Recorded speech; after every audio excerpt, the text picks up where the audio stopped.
stumble across quince fruit in the stores?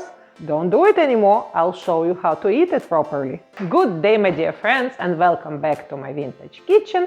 Today we talk about quince. How many people ever tried it? Not a lot. The one problem with the quince, you cannot eat it raw because it's hard, it's bitter, and it's tingled.